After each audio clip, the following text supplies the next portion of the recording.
আসসালামু আলাইকুম দর্শক, শুভেচ্ছা নিন, আপনাদের সবাইকে স্বাগত জানাচ্ছি আজকের অনুষ্ঠানে। দর্শক, গুরুত্বপূর্ণ একটি বিষয় নিয়ে আমরা একটু কথা বলতে চাই। যে মেজর সাদেক নামে এক সেনা কর্মকর্তা, অর্থাৎ কর্মরত কর্তব্যরত সেনা কর্মকর্তা, তিনি এবং তার স্ত্রী মিলে বিভিন্ন জায়গায় গেরিলা প্রশিক্ষণ দিচ্ছিলেন এবং আমাদের দেশপ্রেমিক কিছু পুলিশ কর্মকর্তার বা অন্যান্য কিছু সূত্রের কারণে এই চক্রটি ধরা পড়ে এবং সেই চক্রের সাথে আমরা আরো জানতে পারি যে আরো বেশ কয়েকটি গ্রুপ কিন্তু এইভাবে জঙ্গি প্রশিক্ষণ দিচ্ছিল হাসিনাকে আবার ফিরিয়ে আনার জন্য, আওয়ামী লীগকে পুনর্বাসন করার জন্য। এবং সে অনুযায়ী আপনারা দেখছেন আমাদের শিরোনাম যে লেফটেন্যান্ট অবসরপ্রাপ্ত কাজী গুলশান আরা, আরেক সেনা কর্মকর্তা অবসরপ্রাপ্ত, তিনিও এই একটি প্রচেষ্টার সঙ্গে যুক্ত ছিলেন। যিনি পালিয়ে গেছেন, তাকে ধরতে যাওয়ার সময় খবর পেয়ে পালিয়েছে, হয়তো দেশে কোথাও, হয়তো এখন লুকিয়ে আছে। তো সার্বিক এই পরিস্থিতিগুলো নিয়ে আমার সঙ্গে কথা বলতে যোগ দিচ্ছেন আপনাদের অত্যন্ত পরিচিত মুখ, সাবেক সেনা কর্মকর্তা মেজর সুমন আহমেদ। সুমন ভাই, আপনাকে স্বাগত জানাচ্ছি আজকের অনুষ্ঠানে। আপনি এই বিষয়টা নিয়ে খোঁজখবর রাখছিলেন, আপনার কাছ থেকে আমরা মূলত শুনবো এটার বিস্তারিত। আপনাকে স্বাগত। অনেক রাত নিউ ইয়র্কে আপনি যোগ দিয়েছেন আমার সাথে। এই যে গুলশানের বিষয়টা দিয়ে আমরা শুরু করি নাকি সুমন ভাই? আসসালামু আলাইকুম। অবশ্যই সেটাই আপনার টপিক। তার আগে আমি একটু দুইজনের কথা না বললেই না। সেটা হচ্ছে গত সপ্তাহে আমাদের দুইজন বীর মুক্তিযোদ্ধা, একজন লেফটেন্যান্ট কর্নেল জিয়াউদ্দিন বীর প্রতীক এবং আরেকজন লেফটেন্যান্ট জেনারেল হারুন, সাবেক সেনাপ্রধান, ওনারা ইন্তেকাল করেছেন। এখন লেফটেন্যান্ট কর্নেল জিয়াউদ্দিন উনি কিন্তু ওনার ব্যাপারে আসলে আমাদেরকে তেমন কিছু জানার সুযোগ দেওয়া হয় নাই। উনি শুধুমাত্র যে একজন বীর মুক্তিযোদ্ধা ছিলেন তা না, ৭১ পরবর্তী যে মুজিবের যেই অপশাসন, বাকশাল, এই সবকিছুর বিরুদ্ধে উনি কিন্তু একজন প্রতিবাদী কণ্ঠ ছিলেন। উনি ভারতের আগ্রাসনের বিরুদ্ধে প্রতিবাদী একটা কণ্ঠ ছিলেন বলে কিন্তু ওনাকে চাকরি থেকে বরখাস্ত করা হয় এবং উনি আজীবন আমাদেরকে মিথ্যা কথা বলা হয়েছে ওনার সম্পর্কে। এবং জেনারেল হারুনের ব্যাপারে অবশ্যই বিভিন্ন লোকের বিভিন্ন মন্তব্য থাকতে পারে, বিশেষ করে আওয়ামী লীগের সেই প্রথম ৯৬ থেকে ২০০১ শাসনের সময় উনি যেহেতু আওয়ামী লীগের পক্ষে ভোট চেয়েছিলেন, অবশ্যই সেটা একটা বিতর্কিত জিনিস ছিল। কিন্তু তার বাদে চিন্তা করেন, ডেস্টিনির ব্যাপারটি আমরা পুরো জানি না। সরকারের কয়েকজন মন্ত্রী ডেস্টিনি দখলের চেষ্টা করছিল, উনি তার প্রতিরোধ করতে গেছিলেন বলে ওনাকে জেলে যাইতে হয়েছে। শুধু এটুকু চিন্তা করেন, ধরেন উনি যদি আওয়ামী লীগের সমর্থক হিসেবে থাকেন, ওনাকে কিন্তু আওয়ামী লীগের সময় জেলে যেতে হয়েছে। মামলা যদি আমরা দেখি, উনি কি ২০০১ সালে তো উনি সেনাপ্রধান ছিলেন, উনি কি ২০০১ সালে নির্বাচনকে প্রভাবিত করে আওয়ামী লীগকে জিতাইছেন? তা তো করেন নাই। এই সবকিছুর মধ্যে আমি শুধু শ্রদ্ধা জানাচ্ছি দুইজন বীর মুক্তিযোদ্ধাকে। দুজন বীর মুক্তিযোদ্ধাকে আমরা শ্রদ্ধা জানাই, কারণ ওনাদের বিষয়গুলো নিয়ে কথা বলতে গেলে হয়তো অনেক পক্ষে বিপক্ষে অনেক বক্তব্য আসবে।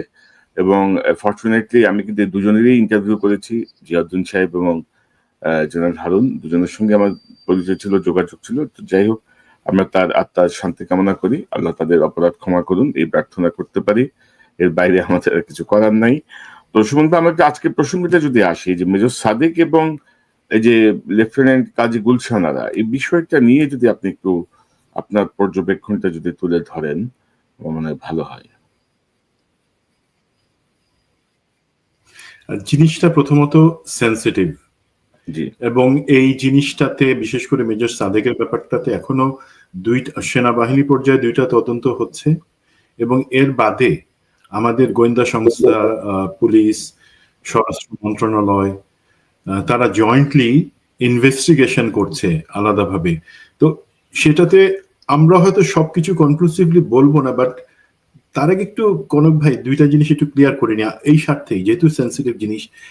আমি কিন্তু আপনার দর্শকদের কমেন্ট, আপনার সব অনুষ্ঠান সেগুলো আমি পড়ি এবং এখানে কিছু কমেন্ট আসছে। একটা হচ্ছে যে আমরা দেশের লোকে জানে না, বাট বা দেশের পত্রিকা আসে না, আমরা কিভাবে এই খবরগুলো পাই, আপনাকে প্রশ্ন করে অনেকে। তো জিনিস আমরা তো জানি যে বাংলাদেশে কিন্তু ফ্যাসিবাদ হাসিনা পালায় তার শ্বশুর বাড়িতে ভারতে চলে যাওয়ার পরেও আমরা কিন্তু মুক্ত তথ্য বা স্বাধীনতা জায়গায় এখন আসি নাই। এখন অনেক নিয়ন্ত্রণ আছে, যে কারণে অনেক কিছু হয় এবং ওকে তখন আস্থা নিয়ে বা অতটুকু সাহস নিয়ে সেই জিনিসগুলো দেশের ভিতরে বলতে পারে না। বাট তারা চায় তারা আমাদের সাথে তথ্যগুলো যখন শেয়ার করে আমরা ভেরিফাই করি, সেটা বলি। শুধু আমি না, অন্য যারা আছে আমার বিশ্বাস সবাই সেটা করেন। সুতরাং আমরা পাই, দেশে পাচ্ছে না, সেটার মেইন কারণ হচ্ছে, আরেকটা হচ্ছে বলা হয় যে আমরা কেন বাংলাদেশে ফেরত যায় না বা সেখানে গিয়ে কিছু করি না কেন, বা এই ধরনের ঘটনাগুলো ঠেকানো। আমাদের সবার নামেই বিভিন্ন মামলা দেওয়া আছে এবং বাংলাদেশ এখন আমাদের জন্য নিরাপদ হয় নাই। এবং আজকে আপনার যে টপিকটা, সেটার ব্যাপারে যেটা বললেই অনেকে হয়তো দর্শক প্রশ্ন করবেন, আমরা সেনাবাহিনীর বিরুদ্ধে কথা বলছি কেন, সেনাবাহিনীকে আমরা ঘৃণা করি কেন? না রে ভাই, আমরা সেনাবাহিনীকে ঘৃণা করি না। সেনাবাহিনী আমাদের জাতির সম্পদ, আমাদের। বাট আমরা যেটা করি, সেনাবাহিনীকে যাতে আরো কলঙ্কিত না করা হয়, সেই জায়গাতে আমরা চেষ্টা করি কিছু জায়গায় সাবধানের বাণী উচ্চারণ করার জন্য। সেটা সরকারের ক্ষেত্রেও, রাজনৈতিক দলগুলোর ক্ষেত্রেও। আমরা এনসিপি কে ভালোবাসি বলে এনসিপির কিছু ত্রুটি আমরা ধরে দিই। সরকার, এই অন্তর্বর্তী সরকার, বিপ্লব পরবর্তী সরকারকে আমরা ভালোবাসি, তাদের কিছু ভুল ধরাই দিই। তেমনি ভাবে সেনাবাহিনীর ভিতরে যেই এলিমেন্টটা আছে, যারা এখনো বিপ্লবের চেতনাকে ধারণ করতে পারে নাই বা বুঝতে পারে নাই, তাদেরকে আমরা কিছু কিছু জিনিস দেখাই দেওয়ার চেষ্টা করি যে তোমরা এখন পর্যন্ত তাদেরকে সরাও নাই। এবং আরেকটা যেটা অনেক দর্শক, আমি কেন পতিতা হাসিনা বলি, ভাই আমি কিন্তু পতিতা বলে কোনো প্রফেশনকে হেয় করি না। কারণ যে কোনো প্রফেশনকে যদি আমি হাসিনার সাথে তুলনা করি, তারা তো আরো লজ্জা পাবে। হাসিনার নাম নিয়ে তাদেরকে আমি অসম্মান করতে চাই না। জিনিসটা হচ্ছে, আমার আসলে বাংলায় আমি তেমন একটা দক্ষ না। আমার ধারণা ছিল পতিত এরশাদ বলতাম আমরা যেভাবে, সেটার স্ত্রীলিঙ্গ হবে হয়তো পতিতা হাসিনা, সেইভাবে আমি ব্যবহার করছি। তো আমি হয়তো কারেকশন করার চেষ্টা করব। এখন আসি মেজর সাদেকের ব্যাপারে। এই জিনিসটা নিয়ে পত্রপত্রিকায় লেখালেখি হয়েছে, বিভিন্ন চ্যানেলে আসছে। তো দর্শকরা মোটামুটি যেটুকু আসছে জানেন যে সে একজন সার্ভিং অফিসার রামুগাইরিসানে ছিল এবং সে চাকরিরত থাকা অবস্থায় বেশ কয়েক মাস ধরেই ঢাকা এবং তার আশপাশে বিভিন্ন পর্যায়ে বেশ কয়েকশো আওয়ামী লীগ, যুবলীগ এবং তাদের যে সমমনা আছে, তাদেরকে বিভিন্ন ধরনের ট্রেনিং, যেটাকে আপনি কারেক্টলি বলছেন যে গেরিলা ট্রেনিং দিচ্ছিল মেইনলি। মানে যখন একটা আন্দোলনের ওই ধরনের একটা সময় বা সুযোগ আসবে, সেই সময় যাতে তাদেরকে ব্যবহার করে রাজপথ দখল, যমুনা দখল এবং একই সাথে টিভি স্টেশন বা অন্যান্য জিনিসগুলো জ্বালাপোড়া করা বা দখল, এই ধরনের একটা ধারণা বা এক্সারসাইজ সে করতেছিল। এখন এই সমস্ত জিনিস এবং ডিবি বলা হচ্ছে যে সেনাবাহিনী এবং পুলিশ একসাথে মিলে যৌথ বাহিনী তাকে ধরে। এর বাদে যে জিনিসগুলো অ্যাকচুয়ালি আসে নাই, সেই ব্যাপারে আমি একটু আলোকপাত করি। আমি আগে বলছি যে আমরা কিছু খবর পাই যেটা হয়তো সবাই আপনারা পান না। প্রথম কথা, মেজর সাদেক যে রামুগাইরিস্তানে ছিলেন এবং ওনার বেসিক্যালি 7 মাস ধরে উনি এই সমস্ত প্রশিক্ষণ অথবা প্রস্তুতি, সেগুলো একা চালাই যান নাই। সেগুলোর ক্ষেত্রে ওনার একটা রাজনৈতিক আওয়ামী লীগের দিক থেকে, ভারতের দিক থেকে একটা সমর্থন ছিল, সাপোর্ট ছিল এবং ওনার নিজের একটা উচ্চাকাঙ্ক্ষা ছিল। বলা হচ্ছে একদিক থেকে তার পরিবার বলতেছে সে সিক ছিল, চিকিৎসার জন্য সে ঢাকায় ছিল। এটা কোনো আর্মির নিয়মে কভার করে না। সে চিকিৎসার জন্য কথা বলতেছিল সবার কাছে যে তার ট্রিটমেন্ট চলতেছে, বাট এটা কোনো নিয়ম বা নীতির মধ্যে পড়ে না। সুতরাং সাদেকের পুরো ব্যাপারটাকে আমি আর্মির কমান্ড চ্যানেল বা কমান্ড চেইনের ফেইলিয়ার বলবো। কিভাবে দেখেন, সাদেক সত্যি অসুস্থ হয়ে পড়ছিল 8 মাস আগে, 9 মাস আগে। তখন তাকে কিন্তু হেলিকপ্টারে করে ইভ্যাকুয়েট করে সিএমএইচে নেওয়া হয়। পরবর্তীতে সেখানে বেশ কয়েক সপ্তাহ থাকবার পরে এবং পরবর্তীতে তিনি জেনারেল অফিসার কমান্ডিং হিসেবে কুমিল্লাতে ছিলেন 2022 সাল পর্যন্ত। তো মেজর সাদেক মোটামুটি হয়তো চিন্তা করছে যে তার শ্বশুর তো আর মানে তার শ্বশুরের কারণে একটা পরবর্তীতে একটা নির্বাচিত সরকার আসলে তার তো কোনো ভবিষ্যৎ নাই, বরঞ্চ 5 বছর পরে যদি আওয়ামী লীগ আসে কোনোভাবে বা আনা যায়, সেই ক্ষেত্রে সে একজন হিরো হয়ে যাবে, সে একজন বিপ্লবী হয়ে যাবে। তার সহজ উপায় কি? যেহেতু তার সাথে আগে থেকেই কানেকশন ছিল মেজর সাদেকের সাথে, তার শ্বশুরের সূত্রে আওয়ামী লীগের বেশ কিছু নেতা, যার মধ্যে স্বরাষ্ট্রমন্ত্রী কামাল আছে, জাহাঙ্গীর কবির নানক আছে, দেন আছে বিপু, এমপি মিনিস্টারে ছিল মনে হয়, এবং অসীম কুমার উকিল, এদের সাথে ওর ভালো কানেকশন ছিল। তো সে তাদের সাথে যোগাযোগ করে বলে যে আমি যদি এই ধরনের একটা ট্রেনিং বা কিছু করতে চাই। জি বলেন কনক ভাই, আপনি মিউটেড আছেন, আপনি আনমিউট করে বলেন। এখানে আমার একটা প্রশ্ন, আপনি যে বলছিলেন সে অসুস্থ হয়ে হসপিটালে আসলো, তো হঠাৎ তার মাথায় আসলো। এখন একটা সার্ভিং অফিসার অসুস্থ হয়ে সিএমএইচে আসলো, এবং আপনি যদি দেখেন যে এখানে আমাদের অন্তর্বর্তীকালীন সরকারের যে ফেলিয়ারটা, ধরেন আমাদের আর্মির অফিসার এবং দেশ রক্ষার কাজে অর্থাৎ কাউন্টার ইন্টেলিজেন্সের জন্য আমাদের বেশ কিছু ডিপার্টমেন্ট আছে কিন্তু, না? DGFI, army security unit, ASU, MI, তারপরে ধরেন আমাদের এনএসআই, এতগুলো বাহিনী যাদের একটা অন্যতম মানে দায়িত্ব হচ্ছে সার্ভিং অফিসারদের গতিবিধি লক্ষ্য রাখা। সেই জায়গাটায় এই অফিসার এটা কিভাবে ভাবতে পারলো? এই অফিসার এই সিএমএইচ থেকে কিভাবে রিলিজ হলো? সিএমএইচ এর নাম লিখিয়ে যদি সেই কাজগুলো করে, এখানে টোটাল যে কমান্ড ফেলিয়ার, বা আপনি কি এটার জন্য কি আমাদের ডিজিএফআই, এএসইউ, এমআই, তারপরে এনএসআই, এদের ব্যাপারে আপনি কি পর্যবেক্ষণ, কি আমি একটু সংক্ষেপে আপনার কাছ থেকে শুনতে চাই। আমরা এই পর্যন্ত যে টাইমলাইনটা বললাম, মানে এই বছরের গত বছরের ডিসেম্বর পর্যন্ত, সেই পর্যন্ত কিন্তু আমি এটা তাদের ব্যর্থতা বলবো না, বিকজ তখন পর্যন্ত সে কিন্তু একটা নিয়মতান্ত্রিক অবস্থা ছিল। কম্বাইন্ড মিলিটারি হসপিটালে সে চিকিৎসা নিচ্ছে, সরকার মানে আর্মির নিয়ম অনুযায়ী নিচ্ছে। তার মধ্যে সে কিন্তু এদের সাথে যোগাযোগ করে যখন সে একটা বললো যে ঠিক আছে এই ধরনের কিছু করতে পারলে আমাদের সাপোর্ট থাকবে, কর্মীরা থাকবে, সবকিছু, দেন সে একটা যে তারপরে যে খেলাটা শুরু করলো, অবশ্যই আমি সেখানে আমাদের গোয়েন্দা সংস্থার শুধু ব্যর্থতা বলবো না, বলবো যে চরম ভাবে তাদের ভিতরটা যে অ্যাকচুয়ালি ধসে পড়তেছে সেটার একটা এক্সাম্পল।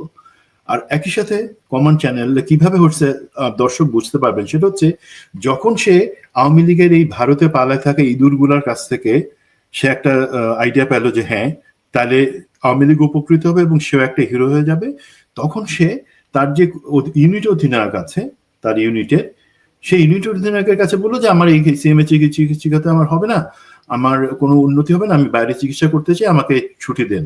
এখন তার ইউনিট অধিনায়ক যে ছিল সেও আবার পিজিআরে, প্রেসিডেন্ট গার্ড রেজিমেন্ট, এই সাদেকের শ্বশুর জেনারেল জাহাঙ্গীর হারুনের আন্ডারে কাজ করছে। তো সাদেক অ্যাকচুয়ালি বেসিক্যালি ছিল একটা রোগ টাইপের, সে ক্ষমতার দাম দেখায়, তো সিনিয়র জুনিয়র মানতো না, কোনো প্রোটোকল মানতো না, আদেশ মানতো না। তো তার অধিনায়ক, ইউনিট অধিনায়ক বুঝে গেল ওরে তো ছুটি দিতে হবে। যেটা সে করলো, তাকে প্রথমে 1 মাসের প্রিভিলেজ লিভ দিল, এবং তারপরে পরবর্তী তার অধিনায়কের জিনিসটা বলতেছি, আরো অ্যাডভান্স পরের বছরের ছুটি, এবং তারপরে 11টা ছুটির যে সার্টিফিকেট সেগুলো সাইন করে তাকে 10 দিন করে আরো 110 দিন ছুটি দেখালো। এটা আর্মি শৃঙ্খলা নিয়ম এবং ছুটি দেওয়ার যে পলিসি তার সম্পূর্ণ ব্যতিক্রম। শুধুমাত্র এই কারণে যে কোনো একজন অফিসার বা সেদিনের চাকরি চলে যাওয়াটা মিনিমাম, যে তাকে সে ইউনিটে হাজির হচ্ছে না, তাকে এই জিনিসটা জানানোর কথা উপরস্থ, এবং তাকে ডেজার্টার ঘোষণা করার প্রস্তুতি সম্পন্ন করার কথা, তা না করে সে তাদেরকে, সেই অফিসারকে ছুটি দেখায় গেল, যদিও সে জানতো এটা সম্পূর্ণ অন্যায়। সেটা তাদের ব্রিগেড কমান্ডার যে আছে রামুতে, সেও জানলো একটা পর্যায়ে এসে, সেও কিন্তু উপরে জানালো না। দেন ওখানে যে ফিল্ড ইন্টেলিজেন্স ইউনিটের আছে, ডিটাচমেন্ট আছে, তারা জানতো, তারা ভিতরে ভিতরে স্যার ওকে আনবার ব্যবস্থা করে, নাহলে কিন্তু আমাকে আর্মি হেডকোয়ার্টার যেতে হবে, এই ধরনের খেলা খেলে গেল। কারণ সবাই তাকে চিন্তা করলো সে মেজর জেনারেল জাহাঙ্গীর হারুনের জামাই, সুতরাং তাকে তো কিছু লিভারেজ দেওয়া যায়। এর মধ্যে আমরা আবার চিন্তা করার সুযোগ আছে, এটা কি শুধুমাত্র তাকে একটা অন্যায় সুবিধা দেয়া, নাকি কিছু কিছু লোক সেই জিনিসটা জানতো যে সে আসলে কি করতেছে, সেই জায়গাটা তাকে সাপোর্ট করার জন্য জিনিসটা লুকায় রাখা, যে একটা সার্ভিং অফিসার যে ইউনিটে 7 মাস ধরে হাজির নাই, তাকে আমরা এটা চিন্তার বাইরে, 12 ঘন্টা যদি কোনো অফিসার বা সৈনিক হাজির না থাকে স্টেশনে, সাথে সাথে সেটা উপরস্থ কমান্ডার আর্মি হেডকোয়ার্টারে জানায় এবং সেই অনুযায়ী আইদার তাকে খোঁজার ব্যবস্থা করা হয় অথবা একটা নির্দিষ্ট সময় পার হয়ে গেলে তাকে ডেজার্টার ডিক্লেয়ার করে ধরে আনার ব্যবস্থা করা হয়। এর কিছুই হয় নাই। কিন্তু কেন হয় নাই? আমরা খুব সাদা চোখে দেখলে মনে করতে পারি তার অধিনায়ক, তার ব্রিগেড কমান্ডার, তারা তাকে লুকায় রেখে একটা অসুস্থ মানুষ অন্যায় সুবিধা দিতে চাইছে। তার তো চিকা অন্য কথা হতে পারতো, নিয়ম অনুযায়ী হতে পারতো যদি তার বাট এখানে সন্দেহ করার যথেষ্ট কারণ আছে যে লোকে জেনে বুঝে যে সে কিছু একটা ঘুট পাকাইতেছে, সেটা জানবার পরে তাকে সে সুবিধাটা দিছে। এই সুযোগটা নিয়ে সাদেক দিনের পর দিন অসুস্থতার কথা বলে সে কিন্তু এই বিভিন্ন ধরনের প্রোগ্রাম অর্গানাইজ করার সুযোগ পেয়ে গেল। এবং এর মাঝে ইউনিট অধিনায়ক আবার 3 বার জেনারেল জাহাঙ্গীর হারুনের সাথে কথা বলে তাকে বলল যে স্যার আপনার জামাই তো ওকে সাদেককে ইউনিটে ফেরত আসা দরকার, নাহলে ইন্টেলিজেন্স অর্গানাইজেশন গুলো রিপোর্ট করে দিবে, আমরা এখনো টাকায় রাখছি। তো সে বললো যে না, জিনিসটা চাপায় রাখো। যারা ফোন করছে উনি কোথায় তাকে পাঠাবেন তা না বলে বললো ও তো জিদি। তো এই জিনিসটা আমরা যখন সাদেকের জিনিসটা আনলাম এখানে, অ্যাকচুয়ালি আপনার হেডিং এ যেটা বলা আছে যে সাদেকের সহযোগী ছিল লেফটেন্যান্ট রিটায়ার্ড গুলশান আরা। আমার যতটুকু ইনফরমেশন সেখানে কিন্তু বেসিক্যালি লেফটেন্যান্ট রিটায়ার্ড গুলশান আরা জিনিসটার মূল পরিকল্পনা দিচ্ছিলেন। জি, আমি আসছি আপনার কাছে, কিন্তু ধরেন এই পর্যন্ত কি এই আজকে আপনার নেটে কোনো সমস্যা হচ্ছে? ভালো সমস্যা হচ্ছে আমি দেখছি। আপনার সাউন্ডেও হঠাৎ একটু প্রবলেম হচ্ছে, এটা আমি দেখছি। আমি জানি না, আপনার তো স্মুথ ছিল সবকিছু, হঠাৎ করে কেন এই সমস্যাটা আজকে দেখতে পাচ্ছি আমি। যাই হোক, তো আপনার এই পর্যন্ত ধরেন সাদেকের সিও বা তার যে অধিনায়ক যারা ছিল বা এই উপরস্থ উপরের কাউকে কি কোনো ধরনের এই অভিযুক্ত করা হয়েছে কিনা বা কাউকে কোনো ধরনের কোনো ব্যবস্থা নেওয়া হয়েছে কিনা আপনি জানেন কিনা? জি, সেনাবাহিনী থেকে 2টা তদন্ত হচ্ছে। একটা হচ্ছে যে সাদেকের ব্যাপারে সাদেক কি করছিল সেটা, আর আরেকটা হচ্ছে যে এই যে কিভাবে এই জিনিসটা সেনাবাহিনী দাবি করতেছে যে কিভাবে উপর পর্যন্ত আসলো না, কিভাবে লুকায় রাখা হইলো যে একটা অফিসার, ফিল্ড অফিসার, কারদের ব্যর্থতা বা কাদের ষড়যন্ত্রের কারণে সে লুকায় লুকায় এত কিছু করার। তো এই 2টা তদন্ত হচ্ছে। এর বাদে আমি আপনাকে বলে রাখি, এখানে কিন্তু সেনাবাহিনী বা অন্যান্য গোয়েন্দা সংস্থার থেকে আরো বেশি অ্যাক্টিভলি কাজ করতেছে এখানে আমাদের ডিবি এবং এসবি এই জায়গাটাতে। এবং ইনফ্যাক্ট একটা জয়েন্ট সেলে এই কাজটা করা হচ্ছে এবং এখানে কোনো জিনিস লুকায় রাখার আর কোনো সুযোগ নাই। এখানে কোনো জিনিস আর লুকায় থাকবেন এটা আপনারা নিশ্চিত থাকতে পারেন। বিকজ দেখেন, আপনারা জানেন মেজর সাদেকের স্ত্রী সুমাইয়া, ওনাকেও অ্যারেস্ট করা হয়েছে গত 2 দিন আগে এবং ওনার কাছ থেকেও কিন্তু তারা তথ্য পাচ্ছে। আর আমরা যদি আসি এখানে, এই যে মেজর সাদেকের সহযোগী হিসেবে আপনি লেফটেন্যান্ট রিটায়ার্ড গুলশান আরার কথা বলতেছেন, অ্যাকচুয়ালি সে ছিল মাস্টার মাইন্ড। এখন এই গুলশান আরা, তার ব্যাপারে সে ফেসবুকে যথেষ্ট অ্যাক্টিভ এবং বেসিক্যালি সে যখন কমিশন পায় তার আগে, মানে এই জিনিসটা একটু সেন্সিটিভ এই কারণে যে তারা যখন ট্রেনিং শুরু করে তখন আসলে আমি বাংলাদেশ মিলিটারি একাডেমিতে একজন প্লাটুন কমান্ডার হিসেবে ছিলাম। তারা আমাদের এই ব্যাচগুলো আমাদের মেয়ের মতো ছেলের মতোই ছিল। তো বাধ্য হয়ে আমাকে বলতে হচ্ছে, বিকজ কেউ যদি অন্যায় করে সেটা আমরা জানি, সেখানে কে আমার কলেজের বড় ভাই, কে আমার ভাই বা বোন, কে আমার মেয়ের মতন ছিল, সেটার থেকে উপর কথা হচ্ছে তার অন্যায়টা আমরা এক্সপোজ করব এবং জানবার চেষ্টা করব। তো আমি এখানে এই গুলশান আরার ব্যাপারে একটু একটা ক্লিপ যদি দেখাই আমি। ধরেন গুলশান আরা অ্যাকচুয়ালি নিজেকে পরিচয় দেয় হচ্ছে একজন উদ্যোক্তা হিসেবে, তার বেশ কিছু ভেঞ্চার আছে।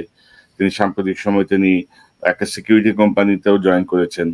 তার হাজবেন্ড কিনা আমি জানি না, বেশ কিছু ছবি টবি দেখলাম। এগুলো কিন্তু এএসইউর কাজ, এমআই এর কাজ, এগুলো নিয়ে সর্ট আউট করা, কারা অনেক বেশি রিভোল্টেড ছিল, কারা এই বিষয়টা মেনে নিতে পারে নাই, হাসিনার এই পলায়ন, তারা কোনো ভূমিকা রাখবে কিনা, মানে দেশের স্বার্থেই এই জিনিসগুলো লক্ষ্য রাখার দরকার ছিল। তো এগুলো রাখে না, এগুলো তো এক ধরনের ব্যর্থতা। এগুলো নিয়ে আপনি একটু টাচ করেন, আমাদের আলোচনায় একটু অ্যাড করেন আপনার বক্তব্য। কিন্তু এই গুলশানের ব্যাপারটা একটু বিস্তারিত আপনার কাছ থেকে শুনতে চাই। জি, তো গুলশানারা যখন কমিশন পায় তার আগেই কিন্তু ট্রেনিংরত অবস্থায় তার বিরুদ্ধে একটা শাস্তিমূলক ব্যবস্থা নেওয়া হয়, যেটাকে আমরা বলি যে চারিত্রিক মানে মোরাল টার্পিচুডের কারণে যে অভিযোগটা ছিল যে সে তার মহিলা কার্ড ব্যবহার করে, নারী কার্ড ব্যবহার করে কিছু অ্যাডভান্টেজ নেওয়ার চেষ্টা করেছিল। বাট তারপরে লেফটেন্যান্ট থাকা অবস্থায় 2 বছরের মধ্যে চাকরিতে কমিশন পাওয়ার পর থেকে দেখা গেল যে সে এই কার্ডটা খুব ঘন ঘন খেলতেছে বিভিন্ন জায়গায়, এবং বিভিন্ন তার কলিগস, আমরা তো কলিগস এখানে, ইউনিফর্ম, আমরা চেহারাকে মেয়ে ছেলে সেটা দেখার সুযোগ থাকে না। আমার পাশে আমার কলিগ, আমার পাশে একজন ইউনিফর্ম পরা আছে, দ্যাটস এনাফ। বাট সেই ক্ষেত্রে সে এই মহিলা কার্ড ব্যবহার করে বেশ কিছু অফিসারকে বিভ্রান্ত করা বা তাদেরকে প্রলুব্ধ করার খেলা খেলছিল, যেই কারণে অ্যাকচুয়ালি তাকে চাকরি থেকে বের করে দেওয়া হয়। That's plain and simple. আমি ভিতরে যাচ্ছি না, খুবই নোংরা জিনিস। চাকরি থেকে বের হয়ে যাওয়ার পরে অ্যাকচুয়ালি সে এমপি হওয়ার বা নারী উদ্যোক্তা, আপনি যে জিনিসগুলো দেখালেন সেই ধরনের কিছু জিনিস শুরু করে। একটা জিনিস চালু আছে যে সে দুবাইতে একটা প্রমোদ বাড়ি মেনটেন করে, মানে সেখানে লোকে ফুর্তি করার জন্য যায় বাংলাদেশ থেকে, সেটা সে মেনটেন করে, সেটা তার আয়ের উৎস। আর বাংলাদেশে এবং অন্যান্য জায়গায় সে নিজেকে পরিচিত একজন নারী উদ্যোক্তা হিসেবে পরিচিতি দিয়ে বিভিন্ন, আপনারা দেখেন যে বিভিন্ন জায়গা থেকে মিডিয়াতে সে বিভিন্ন ফেভার পায়, এবং এই ফেভারটা অ্যাকচুয়ালি সে আনছে কিভাবে, সে যে কোনো ভাবে আমাদের প্রাক্তন president general mister Abdul Hamid, তার সাথে সে যোগাযোগ স্থাপন করে, এবং সে কথিত আছে সে নিজে এবং তার কিছু পরিচিতদের মাধ্যমে আব্দুল হামিদকে তারা সার্ভিস দিত। সেই সার্ভিস দেওয়ার এক পর্যায়ে সেই জিনিসটা বের করতে হবে, এবং আপনারা দেখবেন যে তার ছবিগুলাতে, যে কোনো ছবি একটা গ্যাদারিং এ আশপাশে পুরুষরা তার পাশে ফ্লক করে আছে, বা রানী মৌমাছি তার পাশে সৈনিক মৌমাছি ঘুরঘুর করতেছে, এই ধরনের একটা তারা, এবং সে জানতো যে সে এই কাজটা করতে পারে ভালো, সেটাই সে কাজে লাগাইতো। এবং এই পর্যায়ে সে ইভেন আমাদের একজন প্রাক্তন এমএসপি বা মিলিটারি সেক্রেটারি টু প্রেসিডেন্ট, তাকে সে ফাঁসায় দিয়ে তাকে চাকরিচ্যুত করে। আমি ঘটনা সত্য মিথ্যায় যাব না, বাট অতটুকু বুঝি যে তার মতন একজন সিনিয়র অফিসারকে ফাঁসাই চাকরি থেকে বের করা, সেটা জেনারেল হামিদ এবং শেখ হাসিনা বা তারেক সিদ্দিকের ব্লেসিং ছাড়া সম্ভব না। তাদেরকে সে স্যাটিসফাই করেই সে এই কাজটা করে। এর বাদেও সে অনেক অফিসারকে বিপদে ফেলার চেষ্টা করে বিভিন্ন সময় তার স্বার্থ উদ্ধারের জন্য, ব্ল্যাকমেইলিং এর জন্য। তো এইটুকুর ব্যাপারে লোকে জানতো, যে কারণে ইভেন জেনারেল আজিজের মতন লোক বাধ্য হয়ে তাকে ক্যান্টনমেন্টে পিএনজি করে, পার্সোনা নন গ্রাটা, মানে তুমি ক্যান্টনমেন্টে অবাঞ্ছিত। দেখেন এই মহিলা সে অবাঞ্ছিত ঘোষণা করার কয়েকদিনের মধ্যে আবার প্রেসিডেন্ট হামিদের কাছে গিয়ে এবং হামিদকে দিয়ে আমাদের পতিত হাসিনাকে বলে সেই পিএনজি রিমুভ করায় জেনারেল আজিজের উপর প্রেশার দিয়ে, যে না, ওকে পিএনজি করা যাবে না। তো তার এত ইনফ্লুয়েন্স ছিল। এবং এই পর্যন্ত কিন্তু আমাদের জুলাই আন্দোলন পর্যন্ত আমরা মোটামুটি যারা খোঁজ খবর রাখতো, যে জানতো যে তার একটা ইনফ্লুয়েন্স আছে এবং সে আওয়ামী লীগের ভিতরে ভালো লোককে নাচাইতে পারে এবং অ্যাক্টিভ করতে পারে।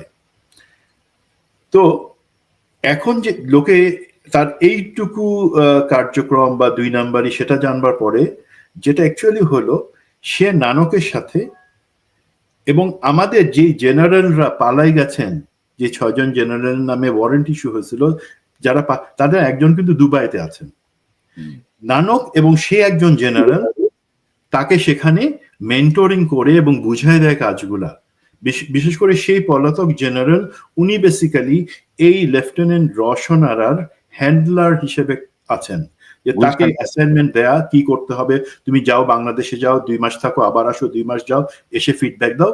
তো এইভাবে কিন্তু রওশনারে বেসিক্যালি এই যে এমন 3-4টা টিম, নামটা ভুল হচ্ছে, গুলশানারাকে এইভাবে 3-4টা টিম ম্যানেজ করে এবং তাদেরকে দিয়ে সরকারের বিরুদ্ধে শুধুমাত্র উস্কানিমূলক কথাবার্তা বলা না, তাদেরকে এইভাবে ট্রেন করা যাতে তারা যে কোনো একটা পরিস্থিতিতে ডাক দিলে পরে সবকিছু অচল করে দিয়ে সরকারকে ফেলে দিতে পারে, মানে তাদের বিশ্বাস।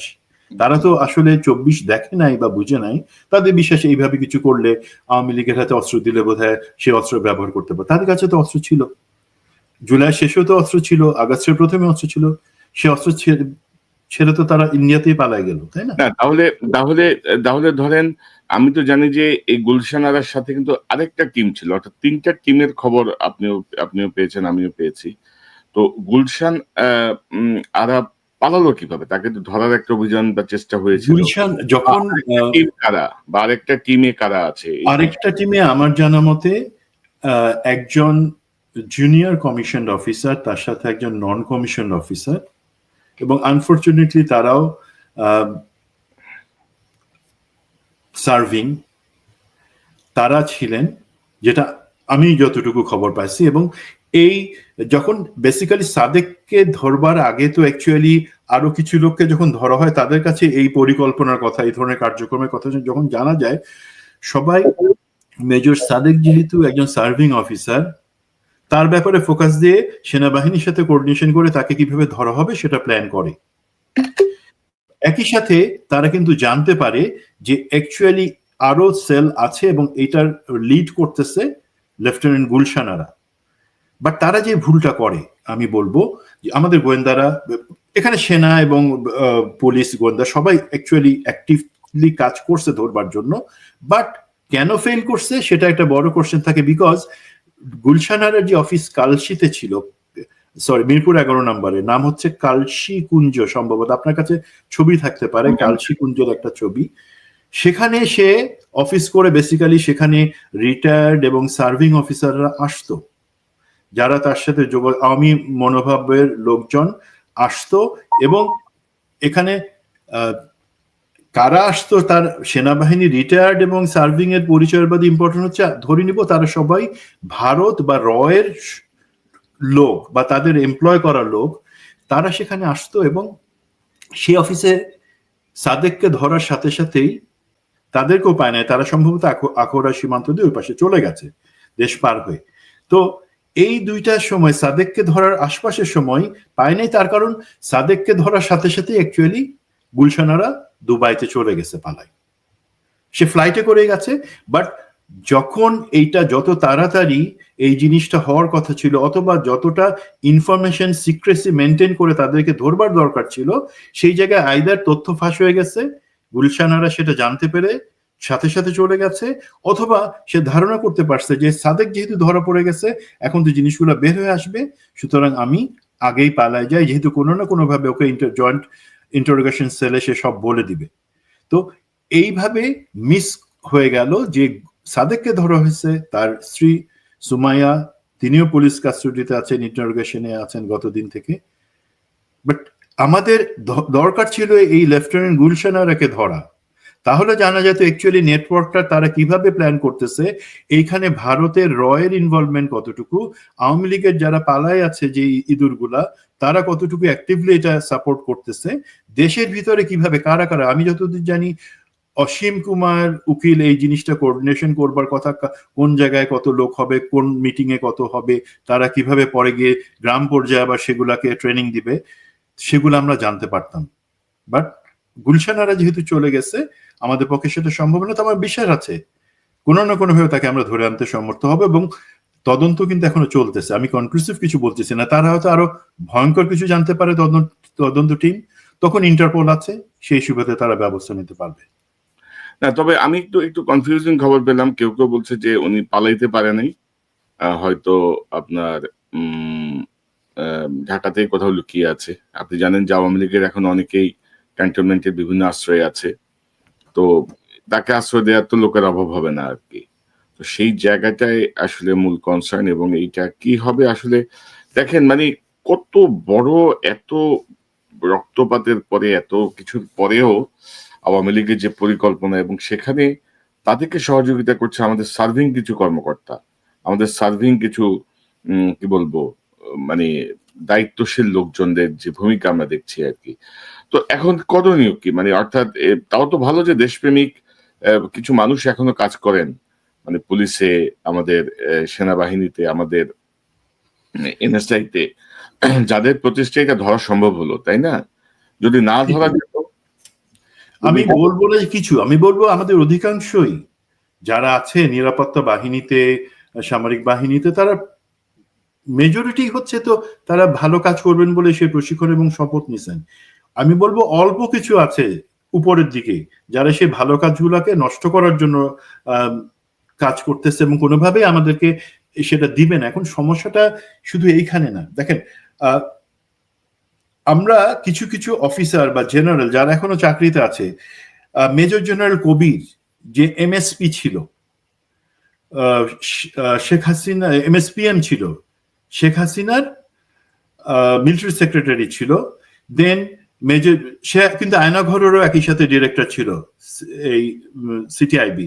আবার মেজর জেনারেল সারওয়ার যে আয়নাঘরের দায়িত্বে ছিল এবং একই সাথে এই গুম খুনের সাথে জড়িত, সে কিন্তু এখন টি বোর্ডে চাকরিরত। মেজর জেনারেল কবির সেও চাকরিতে আছে, সে কিন্তু একটা কমান্ড করতেছে School of Infantry and Tactics. Then general Amin আনসারের যে ডিজি ছিল, যে ইনফ্যাক্ট আনসারের যে 5 আগস্ট পরবর্তী যেই একটা ঘুট পাকানোর চেষ্টা যেটার পিছনে ছিল, সেও কিন্তু সে পররাষ্ট্র মন্ত্রণালয় যদিও দেওয়া হচ্ছে, সে কিন্তু চাকরিরত। তো এই ধরনের আরো লোকজন আছে, যেমন retired major general brigadier general Moazzem, brigadier general Sajed 25 long করছে, তারা একই করছে, তারা কিন্তু এই ঘুটগুলা পাকাইতেছে। এবং যেই তথ্য আছে অবশ্যই সেটা কর্তৃপক্ষ বের করবে যে এই যে মেজর সাদেক এবং লেফটেন্যান্ট গুলশান আরার যেই কার্যক্রম এবং পরিকল্পনা, সেটার সাথে এই যে অফিসারগুলোর নাম আমি বললাম, major general Kabir, major general Sarwar, major general Amin, এদের যোগাযোগ ছিল, তারা জানতেন যে এই ধরনের জিনিসগুলো হচ্ছে। এবং অ্যাকচুয়ালি তাদের বিরুদ্ধে আমরা যতদিন পর্যন্ত এই স্বৈরাচারের শিকড় শুদ্ধ না উঠাইতে পারবো, এরা তো শিকড় হিসেবে রয়ে গেছে, আমরা তো উপরেরটা কাটছি বা সেটা পালাই গেছে, শিকড় গুলো তো এখনো রয়ে গেছে, সেটা তারা তো আগাছা না, তারা তো যেটা বলা হয় বিষ বৃক্ষ শিকড়, তারাই এখন দেশের ভিতরে থেকে এগুলা উস্কানি দেওয়া, কোঅর্ডিনেট করা এবং সেনাবাহিনীকে আরো কলঙ্কিত করার সেই কাজগুলা করে যাচ্ছেন, করে যাবে। এবং আমাদের সেনাবাহিনীর যে লিডারশিপ, তাদেরকে তো আমি দোষ দিব কেন তাদেরকে ব্যবস্থা নেওয়া হয় নাই। একই সাথে আমি প্রফেসর ইউনিসের সরকারকে বলবো যে দেশের প্রতিরক্ষা মন্ত্রী তো আপনি প্রফেসর ইউনিস, একই সাথে আপনার একজন নিরাপত্তা উপদেষ্টা আছে, আপনারা কি করতেছেন? ডিজিএফআই এর আপনাদের ডিজিএফআই হচ্ছে প্রধান উপদেষ্টা এবং নিরাপত্তা উপদেষ্টা সংস্থা, এটা আর্মির কোনো সংস্থা না। আপনারা কেন ডিজিএফআই ডিজিকে বলতেছেন না যে দেখো এমন জিনিস হয়ে যাচ্ছে আমরা জানতে পারছি না? ঘটনা ঘটার পর তো পত্রিকায় খবর দেয়, ডিজিএফআই তো আর একটা পত্রিকা না, তার কাজ হলো আগে থেকে ঘটনাটা সম্পর্কে জানা, সেটা আটকানো, সে তাদেরকে অ্যাসেস করতে হয়, সিচুয়েশন অ্যাসেসমেন্ট জানাতে হয়। আপনারা কেন ডিজিকে দেখে বলতেছেন না যে আমাদেরকে এই ব্যাপারে অ্যাসেস করে দিবে আগামী 3 মাসের জন্য, বা কোন কোন বড় ঘটনা আছে? আপনারা তো বলেন নাই। আপনারা কেন জেনারেল ওয়াকারকে বলতেছেন না যে জেনারেল ওয়াকার এইখানে বসে কনক স্যার কষ্ট করে, ইলিয়াস কষ্ট করে, পিনাকি কষ্ট করে গলা ফাটাই দিতেছে, শুধু একটা কথা বলতেছে যে ভাই এই ইউনিফর্মটাকে, আর্মিটাকে কলঙ্ক মুক্ত করো। এই সহজ কাজ আপনারা করতেছেন কেন? আমরা এই কথাগুলো বারবার বলছি যে যত সময় যাবে লোকে কিন্তু টেনে হিচড়ে বের করবে।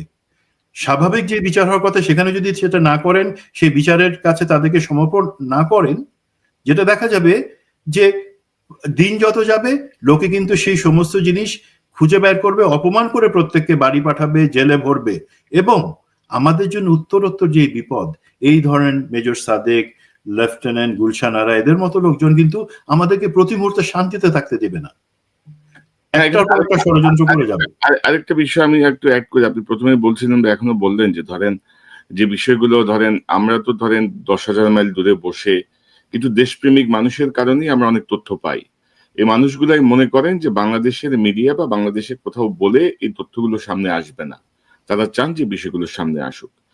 এখন ধরেন এই সাদেককে যারা শেল্টার দিল, এই সেনাবাহিনীর ইউনিফর্ম পরে সেনাবাহিনীর পদধারী কর্মকর্তা যারা সমর্থন দিল বা উস্কানি দিয়ে এই কাজটা করালো, এই খবরটা যখন ওয়ার্ল্ড মিডিয়ায় গেল বা ওয়ার্ল্ড মিডিয়ার ওয়ার্ল্ডের বিভিন্ন বড় বড় অর্গানাইজেশন বলেন, জাতিসংঘ বলেন, পশ্চিমা বিশ্বের যেই দপ্তরগুলো আছে, এই দপ্তরগুলো যখন গেল, যখন তারা দেখলো যে একটা সার্ভিং সেনা কর্মকর্তা একটা গেরিলা প্রশিক্ষণ দিচ্ছে সিভিলিয়ানদের আনরেস্ট ক্রিয়েট করার জন্য, তা আমাদের সেনাবাহিনীর সম্মান কি বাড়লো? আমাদের সেনাবাহিনীর অবস্থান কি আরো সংহত হলো? তাকে সেনাবাহিনী পুরো কোশ্চেন মার্কের মধ্যে আসলো।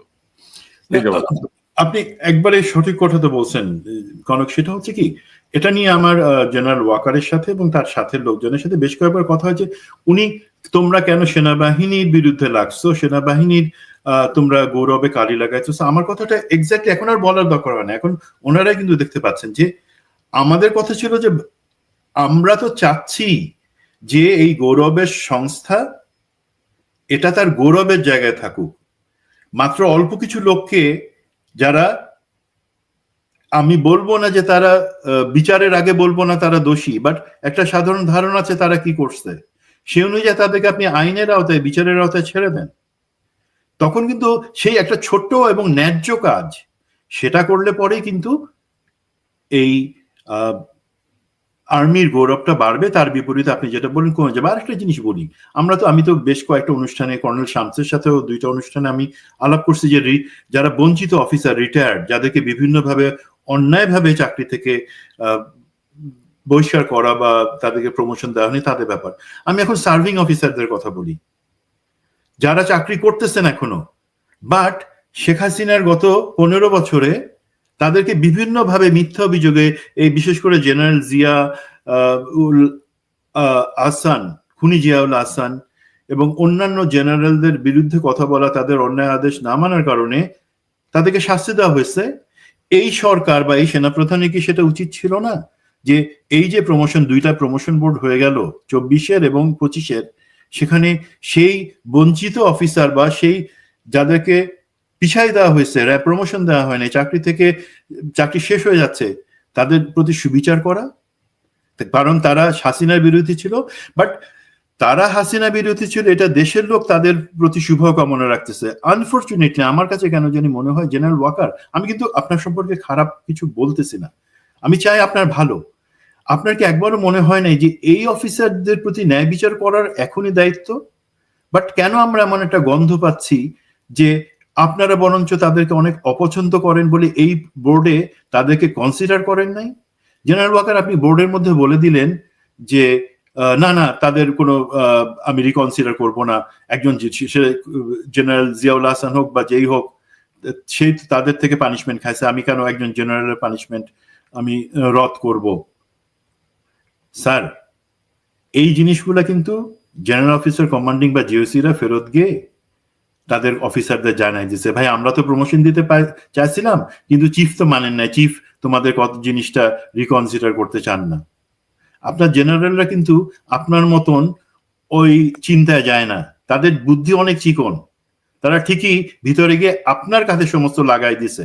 তো কার ভালো হইলো স্যার? আর বড় কথা আমার একটা ছোট্ট এটা দাবি, কেন এই যে অফিসার যারা হাসিনার সময়, আমরা না হয় ঠিক আছে আমাদেরকে বাধ্য হয়ে জেলে পাঠাইছে, তারপর আমরা এখানে প্রাণ বাঁচানোর জন্য চলে আসছি, কিছু দর্শক কমেন্ট করতেছে আমরা পালাইছি, ভাই পালায় নাই, আমরা গেলে পরে এয়ারপোর্ট ক্রস করার আগে আমাদের লাশ ফেলে দিবে। তো এখন এই অফিসারদেরকে আপনি যখন বঞ্চিত করে রাখেন, আমাদের কাছে দেশবাসীর কাছে মেসেজটা কি যায়, যারা বিপ্লবের পক্ষে ছিল তাদেরকে আপনি পছন্দ করেন না, তো এই মেসেজটা দিবেন না স্যার, আপনার ভালোর জন্যই বলতে। এবং ভাই আমি আপনার সঙ্গে জাস্ট একটু যোগ করি, আপনি যদি না করতে পারেন, আপনি যদি বিপ্লবের চেতনাটা না ধরতে পারেন, না বুঝতে পারেন, আপনার ভাই দায়িত্বে থাকারই দরকার নেই। আপনি এই দায়ভার নিয়ে আপনি কাউকে রক্ষা করতে পারবেন না। যারা জনগণের উপর গুলি চালিয়েছে, যারা হাসিনার নির্দেশে গুম খুন করেছে, আপনাদেরকে রক্ষা করতে পারবেন না।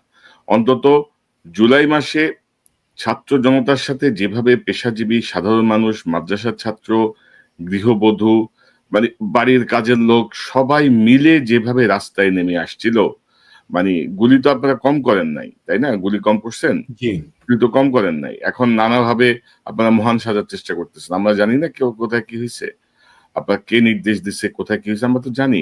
আমরা এখনো ধরেন বৃহৎ স্ট্যাবিলিটির জন্য অনেক কথাই বলছি না, কিন্তু আমরা তো বলবো, আমরা কেন বলবো না? আপনারা যদি ঘাটতারামি করেন, আপনারা যদি মনে করেন যে আপনারাই সব, সেটা তো হবে না, বুঝতে হবে, জনগণের পালস বুঝে কাজ করতে হবে। অন্তত হাসিনা যে ফিরবে না এই জিনিসটাই আপনারা এখনো বুঝতেছেন না। 1 বছর তো পার হয়ে গেল, এখন এটা বুঝতেছে না, অনেকেই বুঝতেছে না। জি কনক ভাই, এক্ষেত্রে আমি একটা জিনিস বলি যে আমাদের সরকারের ক্ষেত্রে সরকার একটা কথা এখন বেশ চালু আছে যে এবং দু একজন বলেও ফেলছে যে সরকার কি সেনাবাহিনীকে ভয় পাচ্ছে বা সেনাবাহিনী কি সরকারকে ভয় দেখাচ্ছে।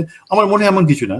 যেটা হচ্ছে সরকারের যে দায়িত্বগুলো বা কাজগুলো নেওয়ার কথা, যেমন ফোর্সেস গোল 2030, কিছুদিন আগে আমাদের একটা মর্মান্তিক বিমান দুর্ঘটনা হয়ে গেল। অন্যান্য জায়গায় আমার মনে হয় সরকারের উচিত বাহিনীগুলার উপর আরো কর্তৃত্ব কায়েম করা, 1 নাম্বার। 2 নাম্বার, সেক্ষেত্রে যদি সরকার মনে করে যে কেউ ফেল করতেছে অথবা সে সেই স্পিরিটের সাথে যাচ্ছে না, সরকার তার মতো করবে, কাকে রাখবে কাকে রিপ্লেস করবে সেটা সরকার বুঝবেন। আর বাহিনীর ক্ষেত্রে যে দায়িত্বটা হচ্ছে, বাহিনীকে বুঝতে হবে যে তাদের হয়তো এখনো শেষ সুযোগ আছে। এবং ধরেন এই যে আমরা বিজিবির কিলিং বা অন্যান্য ব্যাপারে আপনার সাথে আমার 6-7 মাস আগে একটা প্রোগ্রাম আমরা বলছিলাম, তারপরে কিন্তু আমাকে বিভিন্ন দিক থেকে অনেক জেনারেল ফোন করে বলছে যে কিভাবে এই জিনিসটা বললা না বুঝে। দেখেন তখন আমরা ভিডিও বা ছবি কিছু দিতে পারি না, বাট আমরা প্রতিটা কথা পিন পয়েন্টে বলছিলাম, আপনি আর আমি। আজকে সেই একই জিনিস হচ্ছে। তখন আমরা সাবধান করছিলাম যে তোমরা এত বড় মুখ করে এত চাপাবাজি করো না, লোকজনকে মিথ্যা বলো না, শুধুমাত্র মাফ চেয়ে নাও লোকে। কারণ সেনাপ্রধান আজকে যদি কর্নেল রেদওয়ানকে একটা সামান্য শাস্তি দিয়ে মাফ করে দিতে পারেন বা চান, সেটা কতটুকু ন্যায্য বলেন? মাফ করলে কে করবে? শহীদদের পরিবার, আহতদের পরিবার, তারা মাফ করবে, উপরে আল্লাহ আছেন। বাট আমি আপনি তাদেরকে লঘু শাস্তি দেওয়ার কি এখতিয়ার রাখি? বা তাদেরকে শাস্তি না দিয়ে, দেখেন যে পদায়ন কিভাবে হচ্ছে। আপনার একটা গত অনুষ্ঠান আমরা বলছিলাম, ভালো অফিসাররা, বিপ্লবের পক্ষের অফিসাররা কোনো জায়গা ভাত পাচ্ছে না, whereas বিপ্লবের বিপক্ষে যারা যারা আইনঘর বানাইছে, যারা আদেশ দিয়ে গুলি করে আমাদের জনগণকে হত্যা করছে, তারা হয় শপথে আছে অথবা এখনো চাকরিতে আছে। এইটা আমরা কিভাবে মিলাবো? আমি এই জিনিসটা মাননীয় সেনাপ্রধান জেনারেল ওয়াকার আপনাকে জিজ্ঞাসা করছি, দর্শকদের বিবেচনার জন্য আমি বলতেছি যে আপনি একটু মিলায় আমারে বলেন তো, দেশে আসলে কি আমরা কি বিপ্লব ব্যর্থ হওয়ার একটা জায়গার দিকে সবাই নিয়ে যেতে চাইছেন আমাদেরকে? সেটা তো হবে না। বিপ্লবের জন্য কোনো নেতা, কোনো পলিটিক্যাল পার্টির দরকার নাই। আমাদের জনগণ সেই বিপ্লব আনছে একবার, এখন আমরা শিখে গেছি লেসনটা। অত আশাবাদী হয়েন না যে কয়েকজনকে লোভ দেখায় যে তোমরা নেতা হও, তোমরা এই পাবা ওই পাবা, লাভ হবে না। জনগণ ঠিকই সময় মতো রাস্তায় নেমে আসবে, ঝাড়ু দিয়ে দিবে, পুরো ঝাড়ু দিয়ে দিবে। আর ধরেন আমি তো এক্ষেত্রে ধরেন অন্তর্বর্তীকালীন সরকারে যে মুরব্বী সরকার যেটা হয়েছে আর কি, এই মুরব্বী সরকারের তো দায় কম না, কিন্তু এরা বোধহয় ওই অতীতের বুড়াদের মতো ইউনিফর্ম দেখলে ডরায় আর কি, আর্মির ইউনিফর্ম দেখলে ভয় পায়। আরে ভাই, তোমাদের দায়িত্ব কি? তো এটা তো তোমাদের লুক আফটার করার কথা। ওয়াকার সাহেব তো তার দলের দিকে টানবেই, ধরে নিলাম। মানে আপনি দেখেন না, শুধু তো সেনাবাহিনী না, নৌবাহিনীরও একই অবস্থা, বিমান বাহিনীরও অবস্থা আরো খারাপ। আমি কয়েকটা পোস্ট দিয়েছি, আমি তো খোঁজ খবর নিচ্ছি তো, মানে 3 বাহিনী সমান তালে, সেনাবাহিনী যেহেতু সামনে থাকে এই জন্য সেনাবাহিনী আলোচনাটা বেশি আসে, কিন্তু ভেতরে কিন্তু নৌবাহিনী বিমান বাহিনীর অবস্থা আরো খারাপ কিন্তু। এবং প্রমোশনেও একই অবস্থা, একই হাল হকিকত চলতেছে সব। এবং এই সরকারের দায় হচ্ছে এখানে 1 নম্বরে, আর ডক্টর ইউনূসের দায়, নিরাপত্তা উপদেষ্টার দায়, এদের দায় সবচেয়ে বেশি। এদের কোনো ডাইরেক্টিভস তো নাই। আপনারা ডাইরেক্টিভস যদি দেন, জেনারেল ওয়াকার বা 3 বাহিনী প্রধান যদি না মানে, আপনারা বলেন পাবলিকলি। আপনারাই যদি ডরান তাহলে কেমন হবে রে ভাই? আপনারাই যদি ডিসিশন নিতে না পারেন তাহলে কিভাবে হবে, তাই না? আপনারা এরকম কিছু বলেছেন, আমরা কিন্তু জানি না এখন পর্যন্ত। আমি কোন একটা জায়গায় আলাপ করে একটা ফোরামে, এবং ইনফ্যাক্ট আপনি জানেন যে আমাদের একটা ছোট গ্রুপ আছে যেখানে রাজনৈতিক ব্যক্তি, যেখানে ব্যবসায়ী, অন্য অনেকে, সবার স্টেক হোল্ডার আছে। তো একটা জিনিস আমরা একটা সিনারিও খুঁজে 3টা ভিন্ন হয় যে আমরা কি চাই, তার বিপরীতে বাস্তবে কি ঘটতে যাচ্ছে, অথবা সব থেকে বিপজ্জনক কি হতে পারে, যেটা আমরা বলি যে desired, most likely and most dangerous.